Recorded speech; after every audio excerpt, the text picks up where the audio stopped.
कहा जाता है कि दिल्ली की कुर्सी का रास्ता उत्तर प्रदेश से ही होकर गुजरता है, लिहाजा राज्य में इन दिनों चुनावी शोर है। पीएम मोदी भी अपने मिशन अब की बार 400 पार को सफल बनाने के लिए धुआंधार रैली, जनसभा और रोड शो कर रहे हैं। बीजेपी आश्वस्त है कि पार्टी को वही पुराना जनाधार मिलेगा। हालांकि इंडिया ब्लॉक के नेता भी बीजेपी और एनडीए को रोकने के लिए नए नए सियासी समीकरण बना रहे हैं। एक तरफ जहां बीजेपी राज्य की 80 सीटें जीतने का दावा कर रही है, तो विपक्षी पार्टियों का भी कुछ ऐसा ही कहना है। इन सभी राजनीतिक बातों और समीकरणों के बीच यूपी की 3 सीटें ऐसी हैं जहां बीजेपी की राह आसान नहीं है। वो सीटें हैं गाजीपुर, कन्नौज और बदायूं। आइए आज इन्हीं सीटों का गणित जानते हैं। नमस्कार, मैं हूं अंचल शुक्ला और आप देख रहे हैं विस्तार न्यूज। और सबसे पहले बात करेंगे गाजीपुर सीट की। गाजीपुर लोकसभा सीट, बीजेपी ने इस सीट से जम्मू कश्मीर के उपराज्यपाल मनोज सिन्हा के बेहद करीबी पारसनाथ राय को टिकट दिया है। समाजवादी पार्टी की ओर से इस सीट पर मुख्तार अंसारी के बड़े भाई अफजल अंसारी मैदान में हैं। हालांकि इस चुनाव में यह भी चर्चा है कि अफजल अपनी बेटी नुसरत को सीट से चुनाव लड़ा सकते हैं। गाजीपुर लोकसभा सीट प्रधानमंत्री नरेंद्र मोदी के संसदीय क्षेत्र वाराणसी से सटी हुई है। 2019 के चुनाव में पीएम मोदी के नाम की लहर के बावजूद इस सीट पर बीजेपी को हार का सामना करना पड़ा था। इस चुनाव में समाजवादी पार्टी और बसपा मिलकर चुनाव लड़े थे, जिसमें बसपा के अफजल अंसारी की जीत हुई थी। हालांकि इससे पहले 2014 में जब सपा बसपा अलग अलग चुनाव लड़े थे, तो यहां बीजेपी को जीत मिली थी। इस बार भी सपा गठबंधन में चुनाव लड़ रही है, लेकिन बसपा के साथ नहीं बल्कि कांग्रेस के साथ। गाजीपुर सीट कभी कांग्रेस का गढ़ हुआ करती थी, लेकिन अब हालात बदल गए हैं। यहां सपा, बसपा और बीजेपी तीनों दलों ने जीत हासिल की है। इसके अलावा इस सीट पर मुख्तार परिवार का बोलबाला रहा है।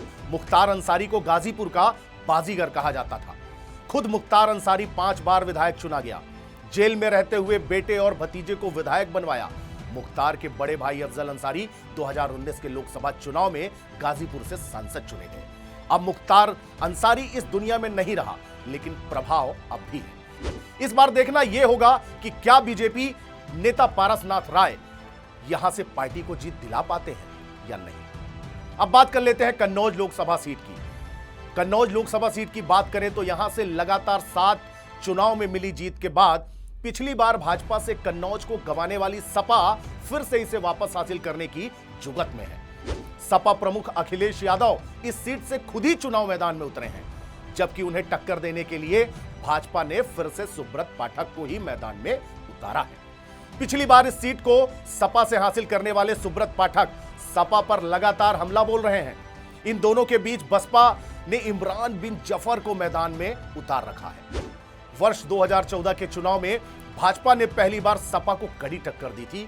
तब मौजूदा सांसद डिंपल यादव बमुश्किल अपनी सीट बचा सकी थी। इसके बाद वर्ष 2019 के चुनाव में भाजपा के सुब्रत पाठक ने बेहद कड़े मुकाबले में डिंपल यादव से यह सीट झटक ली थी।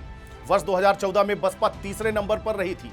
वर्ष 2019 में सपा संघ गठबंधन की वजह से बसपा मैदान से बाहर थी। इस बार बसपा फिर से ताल ठोक रही है।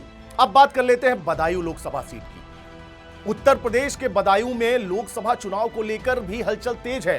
गंगा और रामगंगा नदी के बीच बसे बदायूं संसदीय क्षेत्र में इस बार के चुनाव में राजनीति गरमाई हुई है। समाजवादी पार्टी ने 3 बार टिकट में हेरफेर करते हुए अब शिवपाल यादव के बेटे आदित्य को यहां से टिकट दिया है। हालांकि भाजपा सांसद संघमित्रा मौर्य पिता स्वामी प्रसाद मौर्य की राजनीति का शिकार होती दिखी। उनका टिकट कट गया। यादव मुस्लिम मतों की एकजुटता के चलते 6 बार संसदीय सीट पर कब्जा रहने की वजह से बदायूं सपा का गढ़ माना जाता है। साल 2019 में सपा बसपा मिलकर लड़े थे, पर जीती भाजपा थी।